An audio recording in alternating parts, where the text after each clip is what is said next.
Michael's going to start us off in Iowa. Hey, Michael, how are you? Wonderful. How are you? Better than I deserve. What's up? So my question is, as you're helping people in their financial journey and becoming debt-free, when you get to that point that you're financially free from any payments and you have children that are in the house, I understand that, instilling the values that you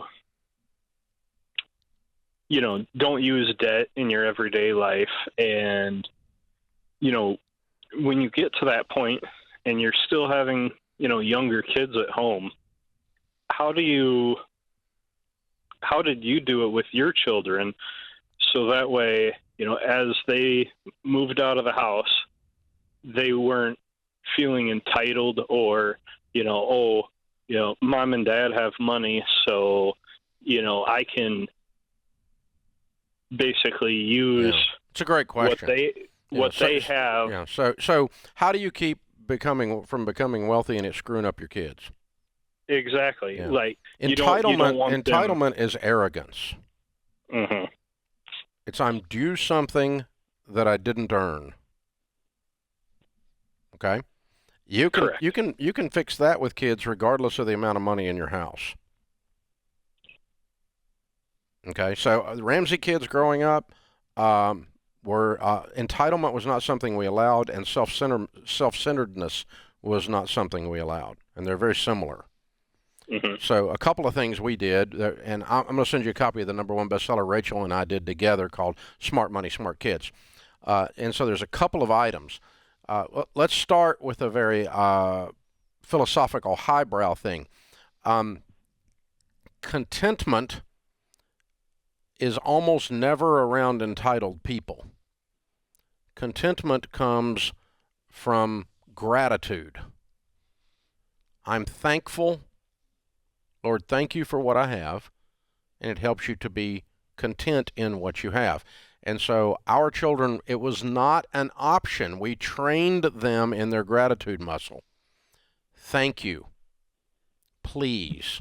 Yes, sir. No, sir. Yes, ma'am. No, ma'am. We're from the South. You're going to have manners, and you're not going to allow someone to impose themselves across your boundaries or do something evil or wrong to you. That's not what we're saying.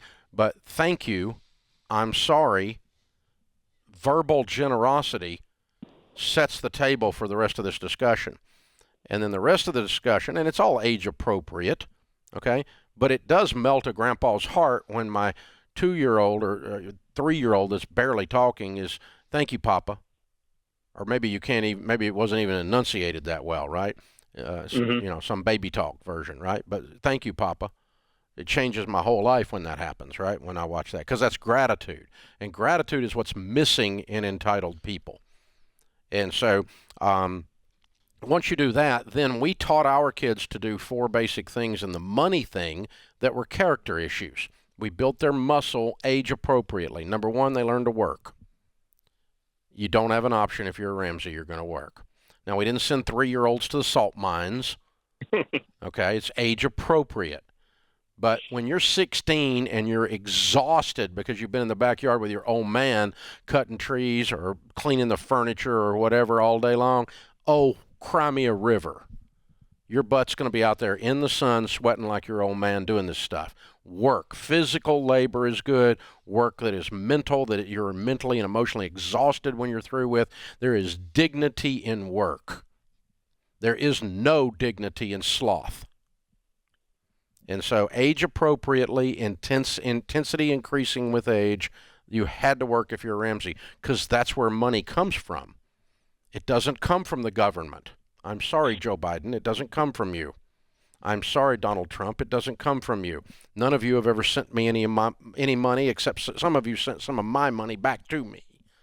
But none of you sent me any money that wasn't already mine in the first place, because I'd already sent you more than that. And so that's how that works. Now, once you learn to work, then we had 3 other muscles we need to build, and that's the muscle of generosity. And that's not only holding the door and saying thank you and please and putting the dishes in the dishwasher for your mama because you say I love you that way, but the generosity is also you give money away age appropriately. Oddly enough, you don't have to teach young children that. They will try to give too much away. They are much more generous than we selfish adults are. Number two, they need to learn to save. They need to save money. Build a savings muscle. Learn to set a goal. Learn to work towards a goal.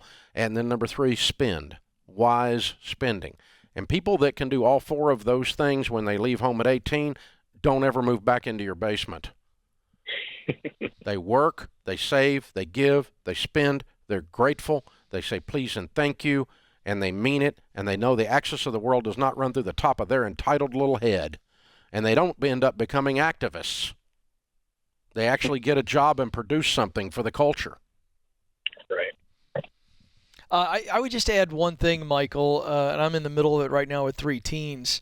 And I think we as parents need to let our kids struggle more. And what I mean by that is put them in a place where they must struggle and then allow the struggle, whether that be learning an instrument or a new job, right? Because when you're taking on a job for the first time at 15, you got one in football practice. Yes, sir. That's struggle. I think whether it's a sport or it is some type of extracurricular activity. I interviewed Malcolm Gladwell about this many, many years ago, one of the great thinkers on the planet, and he essentially said this. And what happens is when we as parents try to keep our kids from a place of struggle, then what happens is they begin to expect benefit or success instead of appreciate it. And it's much like Dave just said on the working part, but entitlement to me is when I expect something, not appreciate something. And struggle is when huge. you grow up in a household like that, or a household like I grew up in, or you grew up in, if we got triggered on something, there were no safe places. No. In fact, we did actually. The Triggered idea meant your butt was about to go to work. Well, to your point, I would never dream of getting triggered with my dad. No. Because I'm going to tell you what would have been triggered next is I could hear the leather belt whistling through the belt loops as he pulled it off. No, but I'm talking about if you have a problem with something, you don't expect someone else to fix it or to keep you safe. Yeah. When you survive struggle. Right. And so that's the thing. But when you actually taste it and feel it, you go, wait a second, I appreciate Well, when you have this. overcome obstacles, it builds character, it builds muscle, it builds confidence, it builds dignity. When no one has overcome a struggle, there's no dignity in their life. Hang on, we'll send you a copy of Smart Money, Smart Kids to get you started on that. That's a great question. Thanks for letting us get up on a soapbox.